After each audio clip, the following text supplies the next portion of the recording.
Oke, jadi di sini gue mau nunjukin gimana caranya edit audio kalian dengan menggunakan alat recording apapun, selama itu menghasilkan suara yang cukup jelas ya. Mau itu handphone yang mungkin 2 jutaan atau mikrofon yang 200 ribuan atau bahkan di bawah itu, kalian bisa banget dengan menggunakan Adobe Audition ya. Nah, di Adobe Audition ini aplikasi editing yang menurut gue ajaib. Bukan ajaib sih, sebenarnya lebih lebih user interface-nya lebih ramah lah untuk gue pribadi, karena di aplikasi editing lainnya cukup bikin mata gue pusing, agak puyeng gimana, wah ini apain itu apa ya. Tapi kalau di sini lebih gampang. Oke. Jadi pertama-tama audio podcast itu biasanya mengandung sebuah noise, khususnya noise ruangan. Noise ruangan itu sangat sering sekali ditemukan di handphone yang murah atau mic yang murah ya. Jadi di capture dulu di bagian noise-nya di sini nih contohnya ya. Kalau untuk ini kan bagian dimana gua ngomong nih ya. Nih, ini ada suara gua ngomong. Jadi diambil yang bagian gua nggak ngomong nih. Kita shift P atau kita capture noise print ya. Habis itu select all atau control A di bagian ini. Lalu kita cari noise reduction atau restoration di bagian sini di efek ya. Terus kita cari lagi di noise reduction process. Nah, dari sini gue udah punya setelan sendiri, jadi seperti ini kurang lebih ya.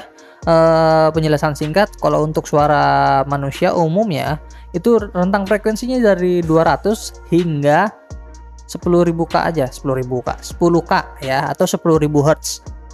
Jadi di atas itu kemungkinan adalah white noise atau yang tidak diperlukan, apalagi kuping kita hanya bisa mampu mendengarkan dari 20 Hz sampai 20.000 Hz aja. Lalu di apply aja ya. Setelah itu gunakan dynamics di sini ya, ada di amplitude and compression, gunakan dynamics, bukan yang processing ya, tapi di dynamics aja. Terus gunakan autogate dengan threshold segini. Autogate adalah seperti gerbang otomatis, autogate nama juga ya, gerbang otomatis di mana dia akan membuka atau menutup. Jadi setiap kali lu ngomong, gerbang akan dibuka, yang artinya lebih memaksimalkan kejernihan audio kalian. Dengan begitu tidak perlu banyak-banyak menggunakan mungkin background. Kalau emang nggak pengen pakai background, tapi akan alangkah lebih baik dengan menggunakan autogate. Lalu di sini juga ada kompresor, walaupun di sini juga ada lagi kompresornya, tapi kalian bisa gunakan ini. Kalau untuk expander sendiri, gue lebih prefer untuk dimatiin aja ya. Untuk limiter selalu gue nyalain supaya nggak terlalu clipping atau distorting ya, supaya nggak bikin kuping sakit kalau misalkan overboost. Habis itu setelah sudah seperti ini, sampai sini aja sebenarnya sudah cukup. Akan tetapi apabila kalian tidak memiliki kayak busa di kamar-kamar tuh ya, kalau lu lihat di youtuber tuh kayak ada busa yang bentuknya segitiga ataupun apapun lah ya, itu namanya acoustic treatment, dimana supaya mengurangi reflection. Nah, dari reflection ini sebenarnya bisa kita manfaatkan untuk memberikan kesan yang suara yang lebih bagus lagi dengan menambahkan reverb. Reverb ini beda sama echo ya. Mungkin bagi sebagian orang menyamakan echo dengan reverb ya, tapi sebenarnya pada praktikalnya sedikit berbeda, karena kalau echo itu lebih gema yang disertai dengan delay ya, sedangkan reverb biasanya itu hanya gema yang di situ-situ aja, walaupun bisa di setel lagi ya. Di sini nih di decay-nya bisa ditambahin untuk lebih menggema lagi. Tapi kalau untuk audio podcast gue cuman segini aja untuk memberikan karakter tambahan. Setelah dikompres tadi, diberikan kompresor tadi kan, kompresor itu berfungsi untuk memadatkan suara kalian. Jadi suara yang terlalu kencang dikompres, disamain sama suara yang terlalu kecil itu di boosting lagi ya, di boost, ditambahin, dibikin kencang gitu ya. Jadi di sini kita tambahin apply. Nah, di apply. Setelah itu sebenarnya sudah tinggal ekspor ya. Tapi gue mau nambahin efek yang unik di sini, yaitu mastering. Lalu seperti ini di Exciter, atau kalian bisa gunakan yang ini nih, default preset dari ini, pakai Mac-Room for Vocal. Tapi kalau Mac-Room for Vocal terlalu berlebihan, jadi di sini gue pakai begini.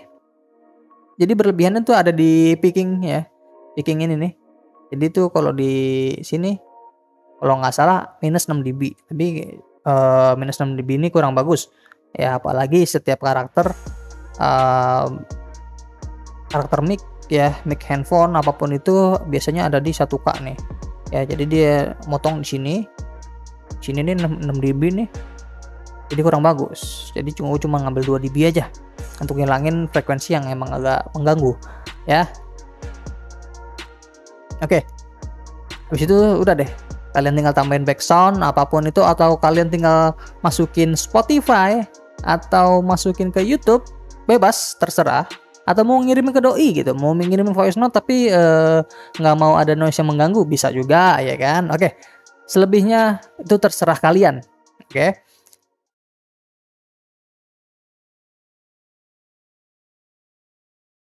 Ya, jadi ini adalah contoh bagaimana saya mengubah suara audio podcast saya menjadi lebih bagus, lebih baik, lebih jernih tanpa noise dan juga lebih jelas, yaitu dengan menggunakan Adobe Audition. Semua itu jelas bisa meskipun hanya dengan mikrofon dari handphone kalian. Tentunya pastikan setiap kata-kata kalian itu terdengar jelas, tidak ada kata-kata yang samar, tidak ada yang terlalu berisik noise-nya ya. Jadi di sini seperti ini aja, oke?